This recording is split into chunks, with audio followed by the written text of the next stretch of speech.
नमस्कार साथियों, स्वागत है आपका बयान के 24 यूट्यूब चैनल पर। बहुत बहुत साथियों, आज बाजार फिर ट्रैप कर गया। ट्रैप कैसे कर गया? कल बाजार बढ़िया हरे निशान में बंद हुआ, आज गिर के बंद हुआ। कारण था नेस्डैक और डाउजोन। डाउजोन की बात करें तो 800 पॉइंट और नेस्डैक 270 पॉइंट गिर के बंद हुआ। उसका असर देखने के लिए मिला भारत की भी गिफ्ट निफ्टी 75 पॉइंट गिर के बंद हुई, मतलब खुली। और इसको सीधा असर देखने के लिए मिला गोल्ड पे। गोल्ड का रेट बढ़ गया। गोल्ड का रेट 500 कुछ रुपये बढ़ के 24 कैरेट का 96,000 पर पहुँच गया। चांदी का रेट 99,000 पे पहुँच गया।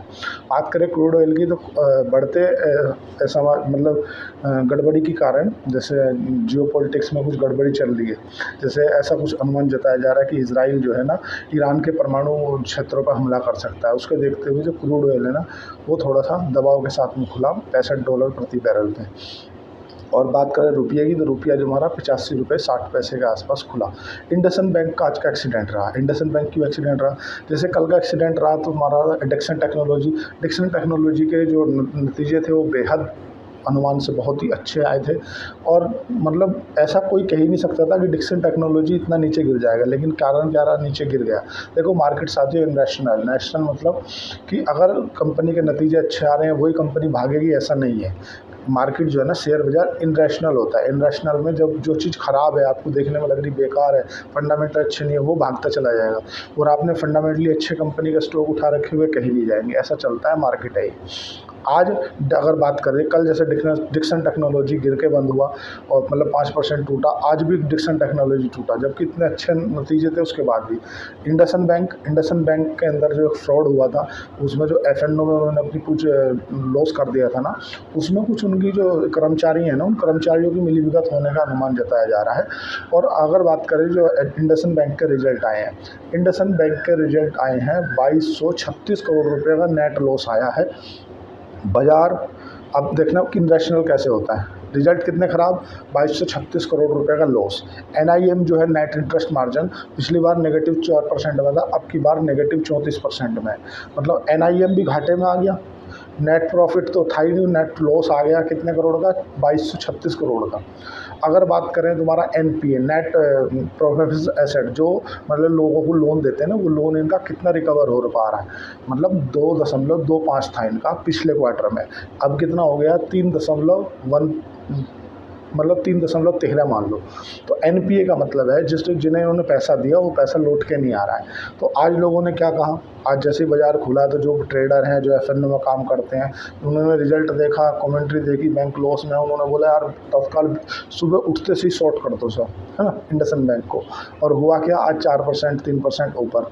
मतलब बाजार में इनरेशनलिटी का एक लेवल आप देख सकते हो कि कल कल डिक्सन टेक्नोलॉजी के रिजल्ट इतने अच्छे आए, लोगों ने क्या बोला कि यार डिक्सन टेक्नोलॉजी खरीदो, मतलब उसको लॉन्ग करो, उसकी कॉल खरीदो। और हुआ क्या? उसका उल्टा, तो उन्हें नुकसान हुआ।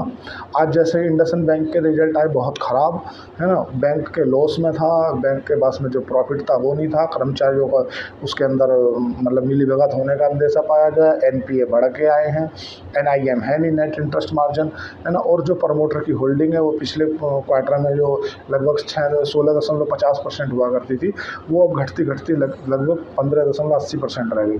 मतलब प्रमोटर अपना माल बेच रहा है, एक नेगेटिव। दूसरा, NPA बढ़ रहे हैं, मतलब जिसे लोन दिया ना वो लोन रिकवर नहीं हो पा रहा है, दूसरा। तीसरा, बैंक इस बार लॉस में आ गया है 2236 करोड़। चौथा कि जो इनके अंदर मतलब जो इनके कर्मचारी हैं ना, उनका मिलीभगत होने का अनुमान पाया गया। मतलब 4-5 की फैक्टर थे जो नेगेटिव थे, है ना। उसके बाद भी बाजार ऐसे गिरे हुए बाजार में आज जो 200 पॉइंट के आसपास तुम्हारा निफ्टी टूटा हुआ है, बैंक निफ्टी, मतलब सेंसेक्स कोई ऐसा नहीं है जो मतलब अच्छे निशान में बंद हो रहा हो। उसके बाद भी 3% 4% चढ़ गया इंडसइंड बैंक, जबकि इसे तो गिरना चाहिए था। तो मार्केट क्या है साथियों? इनरेशनल है। इनरेशनल होने के चलते ये सब चल रहा है। और ये सब का गिरने का कारण क्या है? अगर बात करें अमेरिका के बाज़ारों की, कि अमेरिका के बाज़ार क्यों गिर रहे हैं, तो अमेरिका के जो बाज़ार है ना वो गिरे हैं अमेरिका के डाउनग्रेड होने के कारण। अमेरिका को डाउनग्रेड कर दिया। डाउनग्रेड करने से अमेरिका की बॉन्ड यील्ड बढ़ गई। बॉन्ड यील्ड क्या है? जो गवर्नमेंट सिक्योरिटी होती है। जैसे हमारे यहाँ बॉन्ड नहीं खरीद लेते हम, कि यार एक काम करो, तुम 30 साल के गवर्नमेंट के बॉन्ड खरीद लो। अगर हमें 7-8 अभी जो जनरली RAC, PFC या NTPC, इनके जो भी गोल्ड बॉन्ड आते हैं ना, वो बॉन्ड मिलते हैं, उनका एनुअली जो मतलब रेट होता है शायद 8 या 7% के आसपास रहता है। इससे कुछ टैक्स में भी रिलीफ मिल जाती है। तो जो बड़े बड़े पैसे वाले हैं ना, वो गवर्नमेंट सिक्योरिटी खरीदते हैं। वो शेयर मार्केट से थोड़ा सा आउट द वे जाकर बॉन्ड मार्केट में निवेश करते हैं। Bond market as a safe market है, इसमें जो फ्लैक्चुअलिटी रहती है उसका बॉन्ड मार्केट पर इफेक्ट नहीं पड़ता। तो अमेरिका की जो लॉन्ग टाइम की बॉन्ड यील्ड है ना, वो बढ़ गई। लॉन्ग टाइम की बॉन्ड यील्ड बढ़ गई, मतलब लोग भागना शेयर बाजार से पैसा निकाल के अपने बॉन्ड खरीद कर रख लेते। जब अगर तुम्हें कोई ये बोल दे कि भाई हम तुम्हें 10% का रिटर्न देंगे आने वाले 10 सालों तक, तो तुम्हें क्या ज़रूरत है फोकट की मगजमारी करने की? आप तो पैसा वहाँ निवेश करोगे ना। तो जापान की बॉन्ड यील्ड बढ़ी, अमेरिका की बॉन्ड यील्ड बढ़ी, तो जिससे डॉलर इंडेक्स पर दबाव आया। डॉलर इंडेक्स 99 के नीचे पहुंच गया। डॉलर में दबाव आया मतलब लोगों की जो खरीदने की कैपेसिटी थी वो डॉलर से जाकर गोल्ड में शिफ्ट कर दी कि यार एक कमज़ोर हो रहा, हमारा पैसा कंट्रोल हो। इसीलिए तुम्हारा रुपया भी मतलब थोड़ा सा दबाव के साथ में रहा। और जो गोल्ड है ना, गोल्ड बढ़ता है घटता है डॉलर के कारण। अगर लोगों की डिपेंडेंसी गोल्ड से हटकर डॉलर पे आ जाए तो डॉलर इंडेक्स बढ़ जाएगा, गोल्ड की कीमत घट जाएगी। और अगर तुम्हें देखने लगे कि यार डॉलर भी थोड़ा सा साइड तक विवेक जाकर गोल्ड खरीद रहे हैं, तो गोल्ड की कीमत बढ़ जाएगी। अब तनाव रहा क्यों? जब तक कि सब बढ़िया था उसके बाद में भी ऐसा तनाव देखने के लिए क्या मिल रहा? तनाव है इजराइल। ऐसा अनुमान जताया जा रहा है कि आज इसके ऊपर कुछ मतलब दोनों की तरफ से बयान आ सकता है, तुम्हारा अमेरिका की तरफ से भी और ईरान की तरफ से भी, क्योंकि ईरान के साथ में अमेरिका कोई डील करना चाह रहा है। इसको देखते हुए इजराइल ने इनके ऊपर परमाणु मतलब इनके जो परमाणु ठिकाने हैं जहाँ के न्यूक्लियर एनर्जी बनाते हैं, है ना, वहाँ पे हमला करने की अंदेशा जताया जा रहा है कि परमाणु हमला कर सकता है इजराइल। अब इस पर दोनों देशों की तरफ से प्रतिक्रिया आएगी आज, दोनों देशों में क्या आती है। लेकिन अभी जो साइकोलॉजिकल लेवल है जो है 24,500 का, 24,500 को होल्ड करके रखा है।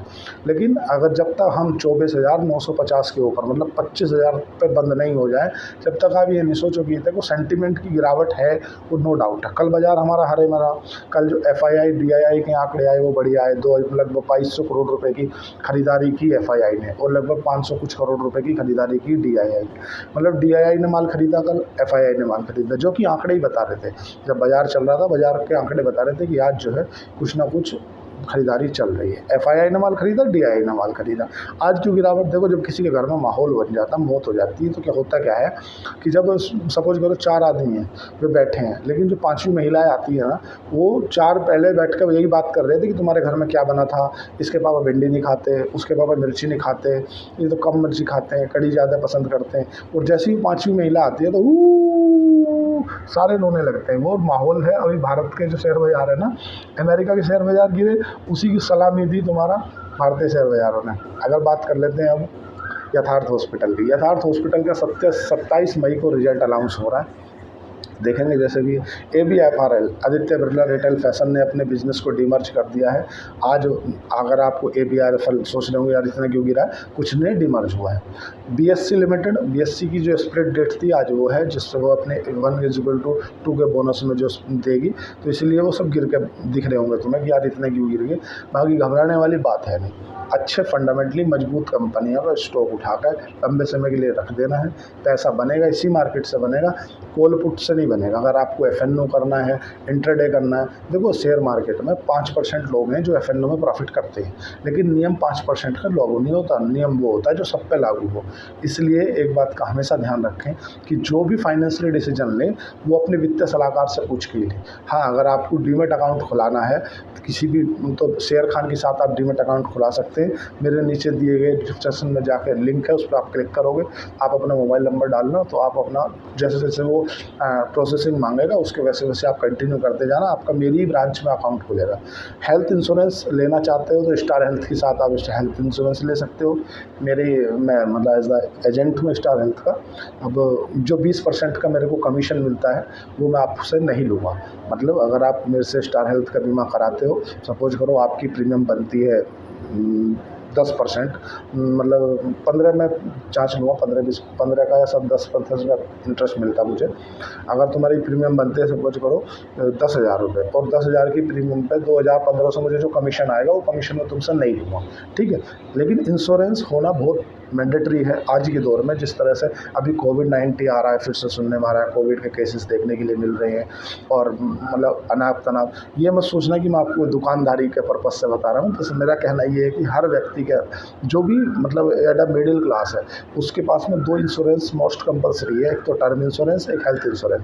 टर्म इंश्योरेंस कब आपके साथ में क्या घटना हो जाएगी उसका कोई पता नहीं है, वो है होना बहुत मोस्ट इम्पोर्टेंट है, ताकि आपके परिवार को फाइनेंशियली सपोर्ट मिल सके। इमोशनली सपोर्ट तो उनका कोई पूर्ति नहीं कर सकता, और लेकिन फाइनेंशियली जो सपोर्ट है वो ज़रूर पूरा किया जा सकता है। काहे अगर तुम सपोज करो 20,000 रुपये महीना कमाते हो, मतलब 2,40,000 रुपये साल के कमाते हो। आप अगर 30 साल कमाओगे, मतलब तो ये मान के चलो 24 लाख, 48 लाख, 20 साल, 30 साल एज है, मतलब 20 साल, क्योंकि 20 साल में आपके बच्चे बड़े हो जाएंगे।